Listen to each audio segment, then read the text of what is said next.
এটা না এই যে মশা মশা মারতেছে, এই যে মশা ভালো করে মারতে পারবো না, ওটা পারবো না। আর কই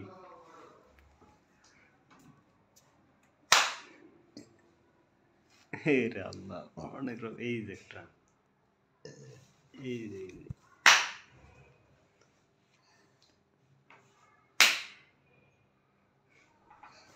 মশা খালি উইরা উইরা বের হচ্ছে।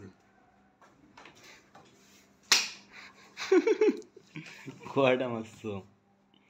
5টা। এটা কি? এটা বাইরে বাইরে। আর মশা কই? আর মশা কনে? এই যে একটা, এই যে এই রে আল্লাহ, কতগুলো রক্ত হয়েছে। এই রে আল্লাহ, আর কই মশা? আর মশা কই? কোন দিকে? কোন দিকে? কতগুলো? দেখি দেখি দেখি দেখি, এটা মার পারো নাই? দেখি দেখি হাত, দেখি কি অবস্থা। ও রে আল্লাহ, কতগুলো রক্ত হয়েছে। মশা তো আমাদেরকে একবার সর্বনাশ করে দিচ্ছে। এই মশার নির্বংশ করার উপায় কি? এই মশা, কত মশা! রুমে এত মশা কেন? 3 তলায় থাকি, তাও যদি মশা কামড় দেয় এটা তো প্রবলেম। ডেঙ্গু জ্বর তো নিশ্চিত হবে।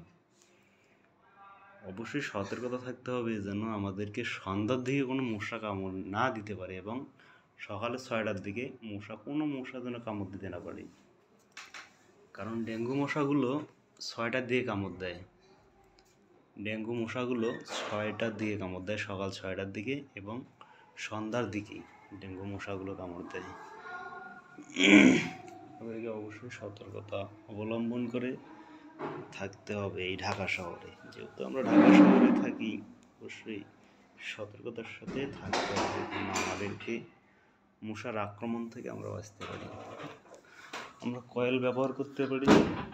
কয়েল অনেক ক্ষতিকর যদিও, যে তবু মশা এখনো আছে। মশাটাকে আমি মারতে পারলাম না। যাই হোক, মশার থেকে আমরা বিরত থাকবো। মশা কিন্তু অনেক ক্ষতিকর, অনেক জীবাণু ছড়ায়। রুমে মশা থাকবেই 2-3টা, এটাই স্বাভাবিক। মশারির ভিতরে মশা ঢুকবেই, এটাই হচ্ছে স্বাভাবিক। ঠিক আছে? সো সকলে ভালো থাকবেন, ধন্যবাদ।